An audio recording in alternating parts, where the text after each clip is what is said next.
Hello and welcome to part 6 of our reading of Emma by Jane Austen. I'm trying something a little bit different today and trying more of a soft-spoken vibe instead of soft whisper. Let me know if you like this, if you prefer it. And yeah, let's get on with the video and hopefully it helps you relax.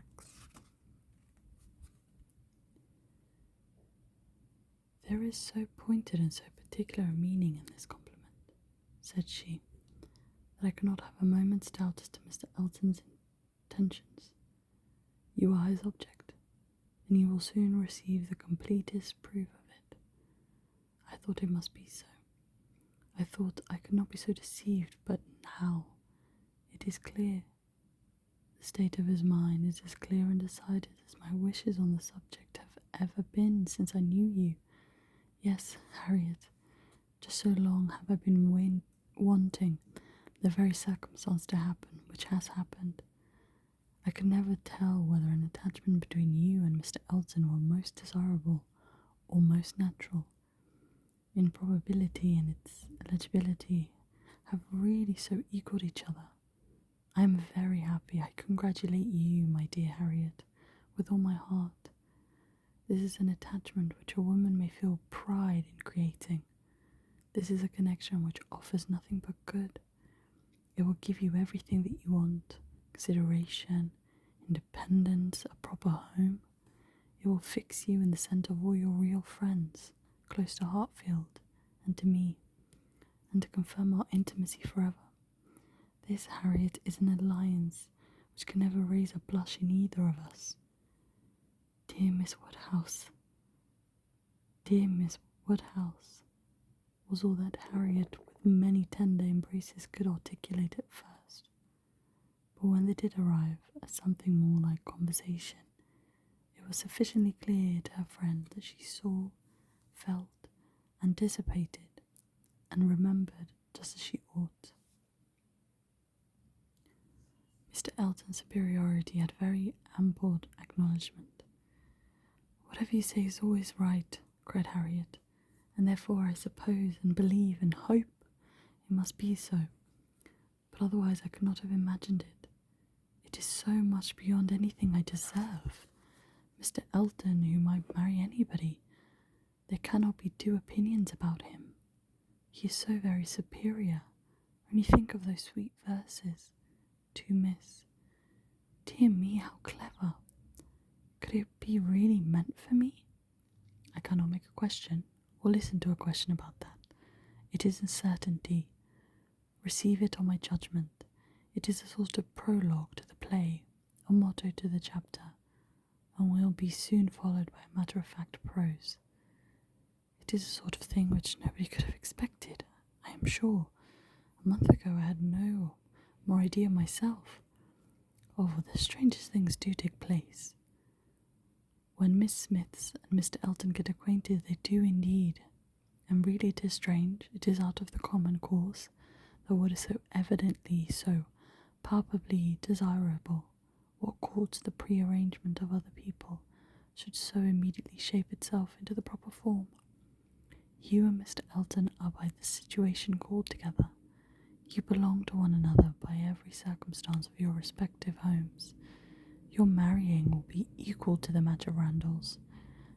There does seem to be something in the air of Hartfield which gives love exactly the right direction, and sends them into the very channel where it ought to flow. The course of true love never did run smooth. That Hartfield edition of Shakespeare would have long note on that passage.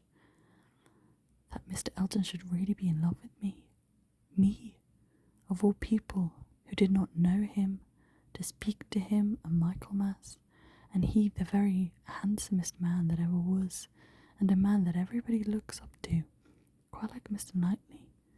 His company so sought after that everybody says he need not to eat a single meal by himself if he does not choose it. That he has more invitations than there are days in the week, and so excellent in the church. Miss Nash has put down all the texts he has ever preached from since he came to Highbury. Dear me, when I look back to the time I saw him, How little did I think! The two abbots and I ran into the front room and peeped through the blinds when we heard he was going by, and Miss Nash came and scolded us away and stayed to look through herself. However, she called me back presently, and let me look too, which was very good-natured. And how beautiful we thought he looked. He was arm in arm with Mr. Cole. This is an alliance which whatever your friends may be, must be agreeable to them, provided at least they have common sense, and are not to be addressing our conduct to fools. If they are anxious to see you happily married, here is a man whose amiable character gives every assurance of it. If they wish to have you settled in the same country and circle which they have chosen to place you in, here it will be accomplished. And if their only object is that you should be in the common phrase, be well married, here is the comfortable fortune, the respectable establishment, the rise in the world which must satisfy them. Yes, very true. How nicely you talk. I love to hear you. You understand everything. You and Mr. Elton are one of the cleverest as the other. This charade. If I had studied a 12-month, I could have never made anything like it. I thought he meant to try his skill by his manner of declining it yesterday. I do think it is, without exception, the best charade I have ever read. I never read one more to the purpose, certainly. It is as long, again, as almost all we have had before. I do not consider its length a particular in its favour. Such things in general cannot be too short. Harriet was too intent on the lines to hear. Those most satisfactory comparisons were rising in her mind. It is one thing, said she, presently her cheeks in a glow, to have very good sense in a common way like everybody else, and if there is anything to say, to sit down and write a letter and say just what you must, in a short way, and another to write verses and charades like this. Emma could have not desired a more spirited rejection of Mr. Martin's prose. Such sweet lines, continued Harriet, these last two. But how shall I ever be able to return the paper, or say I have found it out? Oh, Miss Woodhouse, what can we do about that? Leave it to me. You do nothing. He will be here this evening, I dare say, and then I'll give him back, and some nonsense or other will pass between us, and you shall not be committed. Your soft eyes shall choose their own time for beaming. Trust to me. Oh, Miss Woodhouse, what a pity that I must not write this beautiful charade in my book. I am sure I have not got one half so good. Leave out the last two lines, and there is no reason why you should not write it into your book. Oh, but those two lines are the best of all. Granted. For private enjoyment, keep them. They are not at all less written, you know, because you divide them. The couplets do not cease to be, nor does its meaning change. But take it away, and all appropriation ceases, and a very pretty gallant charade remains, fit for any collection. Depend upon it, he would not like to have his charade slighted, much better than his passion. A poet in love must be encouraged in both capacities, or neither. Give me the book, I will write it down, and then there could be no possible reflection on you. Harriet submitted, though her mind could hardly separate the parts, so as to feel quite sure that her friend were not writing down a declaration of love. It seemed too precious an offering for any degree of publicity. I shall never let that book go out of my own hands, said she. Very well, replied Emma, a most natural feeling, and the longer it lasts, the better I shall be pleased. But here is my father coming. You will not object to my reading the charade to him? It will be giving him so much pleasure. He loves anything of the sort, and especially anything that pays a woman a compliment. He has the tenderest spirit of the gallantry towards us all. You must let me read it to him. Harriet looked grave. My dear Harriet, you must not refine too much upon the charade. You will betray your feelings improperly if you are too conscious and too quick and appear to affix more meaning, or even quite all the meaning which may be affixed to it. Do not be overpowered by such a little tribute of admiration. information. If he had been anxious for secrecy, he would have not left the paper while I was by, but he rather pushed it towards me than towards you. Do not let us be too solemn on the business. He has encouragement enough to proceed without our citing out our souls over this charade. Oh no, I hope I shall not be too ridiculous about it. Do as you please.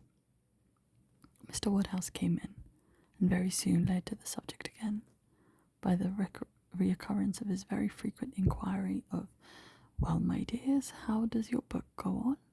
Have you got anything fresh?" "Yes, Papa, we have found something to read you, something quite fresh. A piece of paper was found on the table this morning, containing a very pretty charade, and we have just copied it in." She read it to him, just as he liked to have anything read, slowly and distinctively, and 2 or 3 times over, with explanations of every part as she proceeded, and he was very much pleased, and as she had foreseen, especially struck with the complimentary conclusion. That's very just indeed. That's very properly said, very true. Woman, lovely woman. It is such a pretty charade, my dear, that I can easily guess what fairy brought it. Nobody could have written so prettily but you, Emma. Emma only nodded and smiled. After a little thinking and a very tender sigh, he added, It is no difficulty to see who you take after. Your dear mother was so clever at all those things. If I had but her memory. But I can remember nothing, not even that particular riddle which you have heard me mention. I can only recollect the first stanza, and there are several. Kitty, a fair but frozen maid, kindled a flame, yet I deplore. The hoodwinked boy I called to aid, though of his near approach afraid, so fatal to my suit before. And that is all that I can recollect of it, but it is very clever all the way through. But I think, my dear, you said you had got it. Yes, Papa, it is written out in our second page. We copied it from the elegant extracts. It was Garrick's, you know. Very true. I wish I could recollect more of it. Kitty, a fair but frozen maid. The name makes me think of poor Isabella, for she was very near being christened Catherine after her grandmamma. I hope we shall have her here next week. Have you thought, my dear, where you shall put her, and what room there will be for the children? Oh, yes, she will have her own room, of course, the room she knows, as she always has, and there is a nursery for the children, just as usual, you know. Why would there be any change? I do not know, my dear, but it is so long since she was here, not since last Easter, and then only for a few days. Mr. John Knightley's being a lawyer is very inconvenient. Oh, poor Elizabeth. She is sadly taken away from all of us, and how sorry she will be when she comes not to see Miss Taylor here. She will not be surprised, Papa, at least. I do not know, my dear, I am sure. I was very much surprised when I first heard she was going to be married. We must ask Mr. and Mrs. Weston to dine with us while Isabella is here. Yes, my dear, if there is time, but she is coming for only 1 week. There will not be a time for anything. Oh, it is unfortunate that they cannot stay longer, but it seems a case of necessity. Mr. John Knightley must be in town again on the 28th, and we ought to be thankful, Papa, that we are to have the whole of the time they can give to the country, that 2 or 3 days are not to be taken out of the Abbey. Mr. Knightley promises to give up his claim this Christmas, though you know it is longer since they were with him than with us. Oh, it would be very hard indeed, my dear, if poor Isabella were to be anywhere but at Hartfield. Mr. Woodhouse could never allow for Mr. Knightley's claim on his brother, or anybody's claim on Isabella except his own. He sat musing a little while, and then said, "But I do not see why poor Isabella should be obliged to go back so soon, though he does. I think, Emma, I shall try and persuade her to stay longer with us. She and the children might stay very well. Ah, Papa, that is what you never have been able to accomplish, and I do not think that you ever will. Isabella cannot bear to stay behind her husband. This was true for contradiction, and welcome as it was, Mr. Woodhouse could only give a submissive sigh, and as Emma saw his spirits affected by the idea of his daughter's attachment to her husband, she immediately led to such a branch of the subject as must raise them. Harriet must give us as much of her company as she can while my brother and sister are here. I am sure she will be pleased with the children. We are very proud of the children, are we not, Papa? I wonder which she will think the handsomest, Henry or John. I wonder which she will. Poor little dears, how glad they will be to come. They are very fond of being at Hartfield, Harriet. I dare say, sir, I am sure I do not know who is not. Henry's a fine boy, but John is very much like his mamma. Henry is the eldest.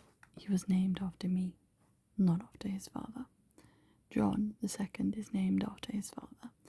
Some people are surprised, I believe, that the eldest was not, but Isabella would have him called Henry, which I thought very pretty of her. And he's a very clever boy indeed. They were all remarkably clever, and there have been so many pretty ways. They will come and stand by my chair and say, "Grandpapa, can you give me a bit of string?" And once Henry asked me for a knife, but I told him knives were only made for grandpapas. I think their father's too rough with them very often. He appears rough to you, said Emma, because you are so very gentle yourself. But if you could compare him with the other papas, you would not think him rough. He wishes his boys to be active and hardy, and if they misbehave, give them a sharp word now and then. But he is an affectionate father. Certainly Miss John Knightley is an affectionate father. Children are all fond of him. And then their uncle comes in and tosses them up to the ceiling in a very frightful way. But they like it, Papa. There is nothing they like so much. It is such an enjoyment to them that if their uncle did not lay down the rule of their taking turns, which ever began, would never give way to the other. Well, I cannot understand it. That is the case with all of us, Papa. One half of the world cannot understand the pleasures of the other. Later in the morning, and just as the girls were going to separate in preparation for the regular 4 o'clock dinner, the hero of the interminable charade walked in again. Harriet turned away, but Emma could receive him with the usual smile, and her quick eye soon discerned in his the consciousness of having made a push, of having thrown a die, and she imagined he was come to see how it might turn up. His ostensible reason, however, was to ask whether Mr. Woodhouse's party could be made up in the evening without him, or whether he should be in the smallest degree necessary at Hartfield. If he were, everything else must give way, but otherwise his friend Cole had been saying so much about his dining with him, had made such a point of it, that he had promised him conditionally to come. Emma thanked him, but could not allow of his disappointing his friends on their account. Her father was sure of his rubber. He re-urged, and she reclined, and he seemed then about to make his bow, when taking the paper from the table, she returned it. "Oh, here is the charade you were so obliging as to leave with us. Thank you for your sight of it. We admire it so much that I have ventured to write it to you into Miss Smith's collection. Your friend will not take it amiss, I hope. Of course I have not transcribed beyond the first 8 lines. Mr. Elton certainly did not very well know what to say. He looked rather doubtingly, rather confused, said something about honour, glanced at Emma and at Harriet, and then seeing the book open on the table, took it up and examined it very attentively.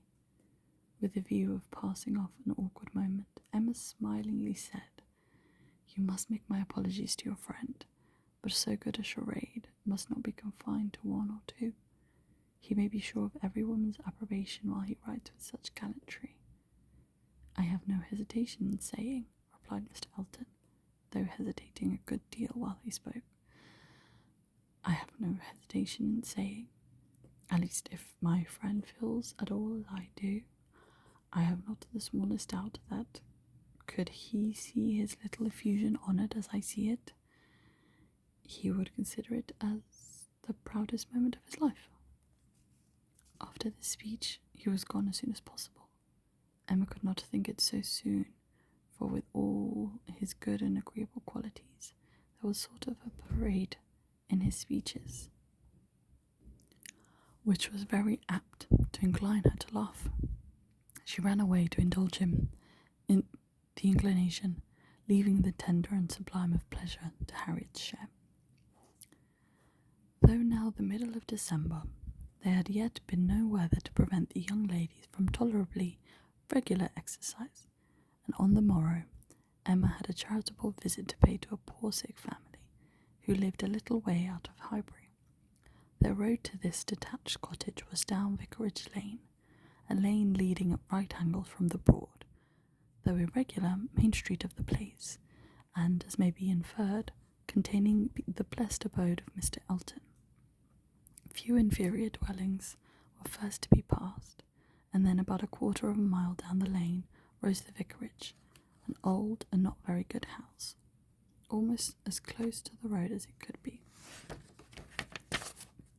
It had no advantages of situation, but had been very much smartened up by the present proprietor, and such as it was, there could be no possibility of the two friends passing it without slackened pace and observing eyes. Emma's remark was, "There it is. There go you and your riddle book one of these days." Harriet's was, "Oh, what a sweet house, how very beautiful. There are these yellow curtains that Miss Nash admires so much." "I do not often walk this way now," said Emma as they proceeded, "but then there will be an inducement, and I shall gradually get intimately acquainted with all the hedges, gates, pools, and pollards of this part of Highbury."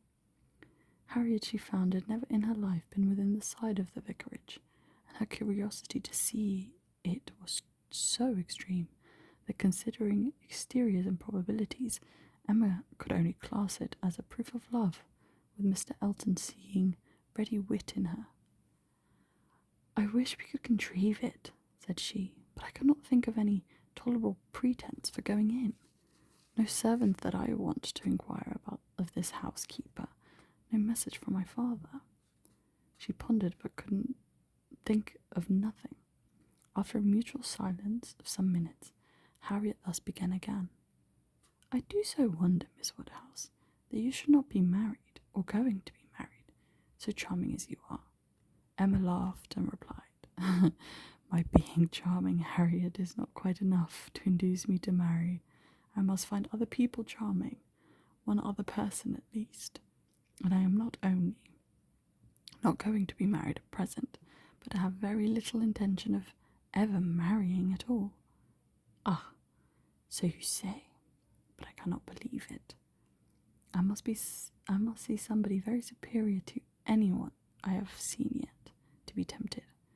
Mr. Elton, you know, is out of the question, and I do not wish to see any such person. I would rather not be tempted. I cannot really change for the better. If I were to marry, I must expect to repent it. Dear me, it is so odd to hear a woman talk so. I have none of the usual inducements of women to marry. Were I to fall in love, indeed, it would be a different thing, but I never have been in love. It is not my way or my nature, and I do not think I ever shall. And without love, I am sure I shall be fooled to change such a situation as mine. Fortune I do not want, employment I do not want, consequence I do not want. I believe few married women are as half as much mistresses of their husband's house as I am of Hartfield, and never could I expect to be so truly beloved and important, so always first and always right in any man's eyes as I am in my father's. But then, to be an old maid at last, like Miss Bates, That is as formidable an image as you could present, Harriet. And if I thought I should ever be like Miss Bates, so silly, so satisfied, so smiling, so prosing, so undistinguishing and unfastidious, and so apt to tell everything relative to everybody about me, I would marry tomorrow. But between us, I am convinced there can never be any likeness, except in being unmarried. But still, you will be an old maid, and that's so dreadful.